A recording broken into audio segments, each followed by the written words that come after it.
something that we give in return. For instance, A wants to sell his bicycle to B for rupees 50,000.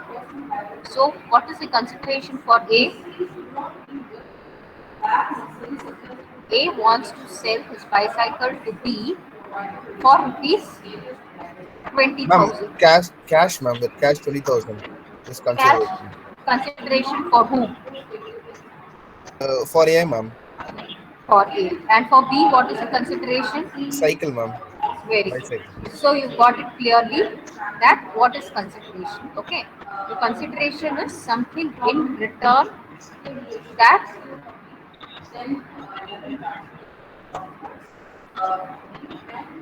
both the parties get. It can be either in as an object or in terms of money, but there should be something in return. Now, what we're going to do today is definition of consideration, legal rules as to consideration, and who is stranger to a contract. And contract without consideration is void. There should be some purpose, or under what consideration, or if there is no consideration, then there is no contract at all. Which means you cannot sue them in the eyes of. Can any one of you just read this? What is consideration?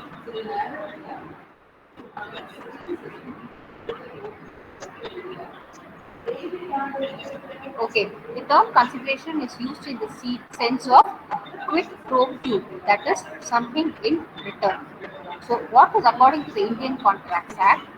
When, at the desire of the promisor, the promisee or any other person has done or abstained from doing or does or abstains from doing or promise to do or abstain from doing something, such act of abstinence or promise is called a consideration for the promisor. So it is basically that there should be something in return from the promisor and the promisee. Here in the figure we can see that I will give you a peppercorn for it. So there is something which we are giving for peppercorn.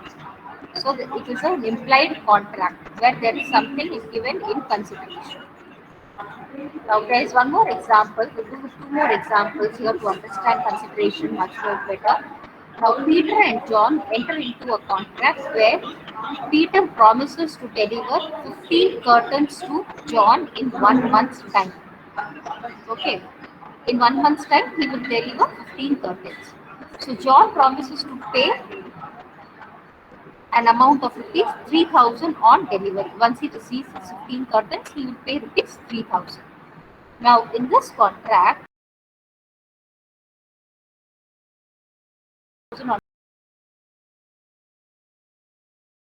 Peter's promise to deliver 15 curtains is the consideration for John's contract, like we did in the earlier case. Now, example 2, Peter has taken loan from his friend John. However, he has not repaid the loan yet. So, in this case, John promises not to file a suit against Peter if he promises to repay the loan within a week or so. So, if there is something in return, where is it right, or he does give him something, some assurance, in such cases, there would be a valid consideration which is accepted. So in this case, there is no abstinence or they carry forward. That is, in future, the consideration will be fulfilled. So anyways, the consideration would be fulfilled. Is that clear, students?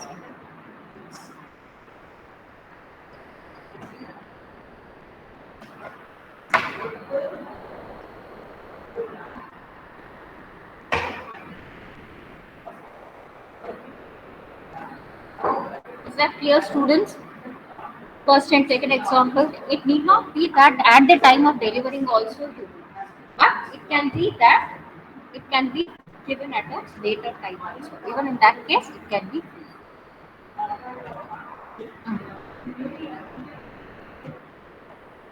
Now, like how we did essentials of a valid considering of offer and an acceptance, we also have legal rules regarding consideration.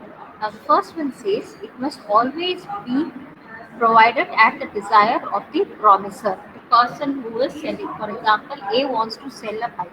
At what amount? It is at the desire of the promiser that how much is it that he wants to sell it for. That is what is considered. So it is at the desire of the promiser. It must always be at the desire of the promiser. Whether he accepts it or not, that's different. But I should give something which I am wanting. Second one is it may be provided by the promisee or any other person. Now, this is an important factor here.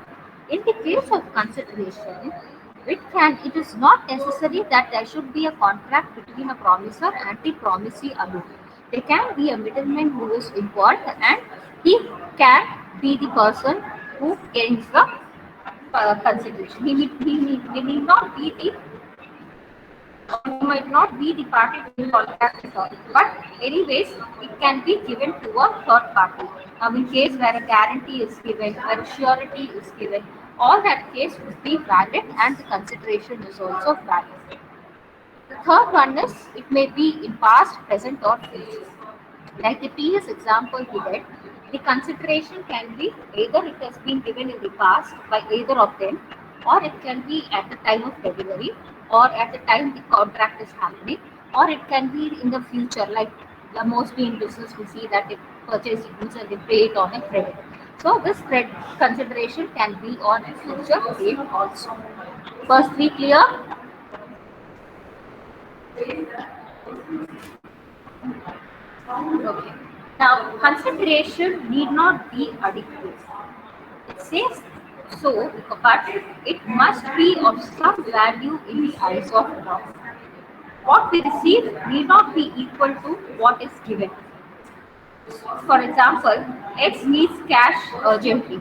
So, in that case, what does he do? He sells some of his jewelry. So it need not be that at the cost of the jewelry or what is the cost of the jewelry he is getting something out. It might be more, it might be less, it might be equal amount also. So it need not be adequate, but there has to be some value for consideration. Next one, consideration must be real and lawful and not illusory.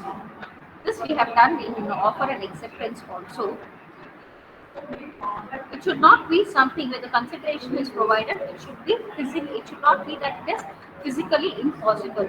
For example, A agrees to lift a weight of 1000 kgs. If B pays him rupees 1 lakh. So here the consideration agreed to be provided by A is physically impossible. Lifting up 1000 kgs or something. So it should not be something which is illusory, which is not real, or which is unlawful.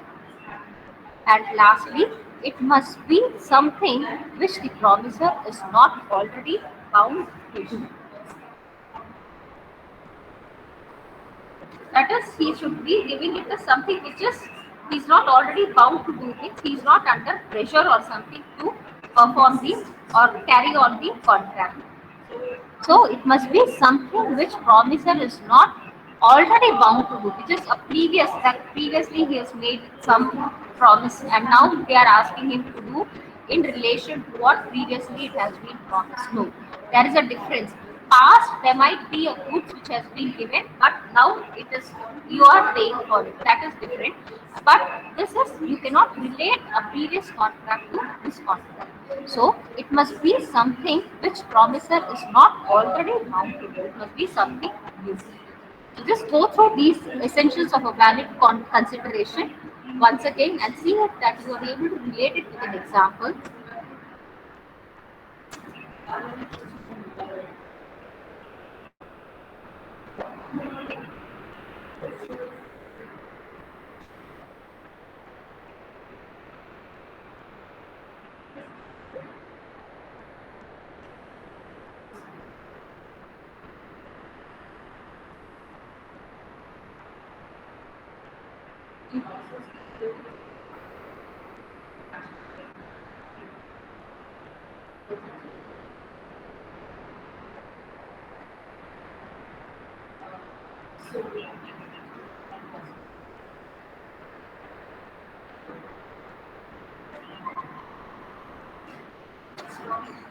Okay.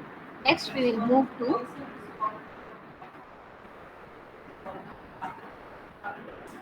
When is a contract without consideration? A contract without consideration is void, or when is it not a contract at all? Like from the initial stages itself that you enter, it is void. Under what circumstances? There are certain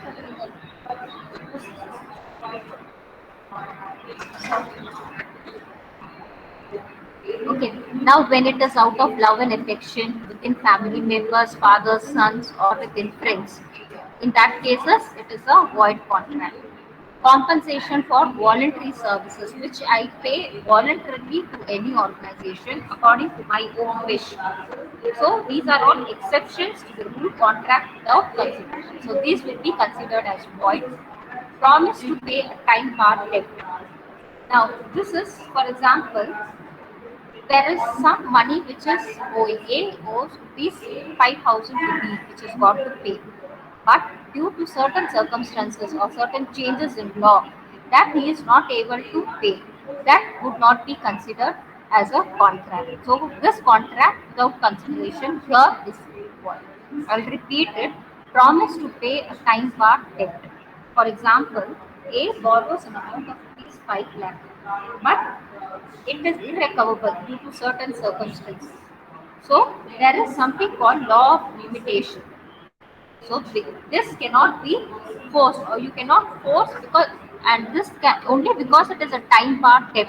Within a particular period, he is not able to pay. In that case, you cannot force him. There are certain restrictions.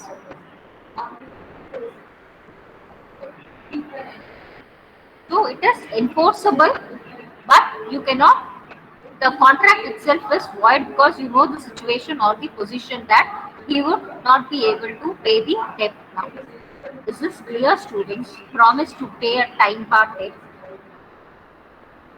It is according to the law of limitation that certain circumstances we are not able to pay, that it becomes a void contract. Next, coming to completed gift. A gift actually made by a donor and accepted by a donee is valid even though it is without any consideration. So there need not be any donor that we give or any donee who accepts it. There is nothing in return that he accepts it also. So when there is a complete gift where I gift it to someone, there is nothing in consideration that I ask for. Now, no consideration is necessary to create an agency. What does this mean? That will mean it's not a business or something. It is only that the principal is allowing, or the principal is allowing the agent to represent him. It is not that there is any consideration. He is only representing the principal.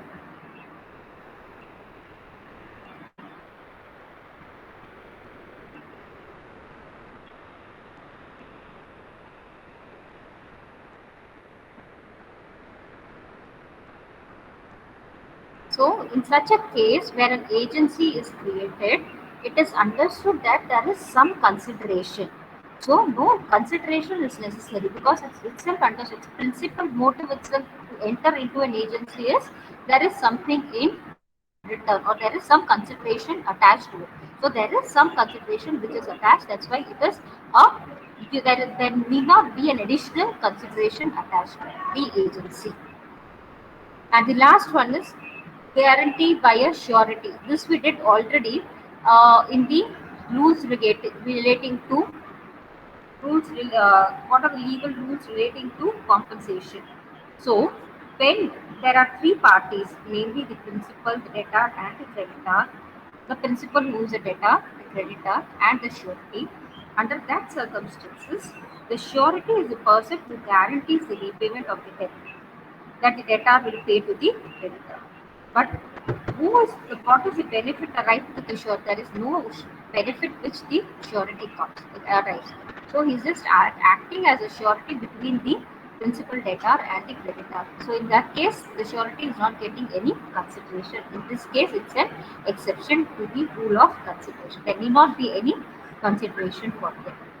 Now just go through these students, see that when under what circumstances there are exceptions to the rule of consideration. These were what we did is what is the essentials of a valid consideration. These all should be there. Under what circumstances are they an exception where there need not be a consideration?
Now, who is a stranger to a contract?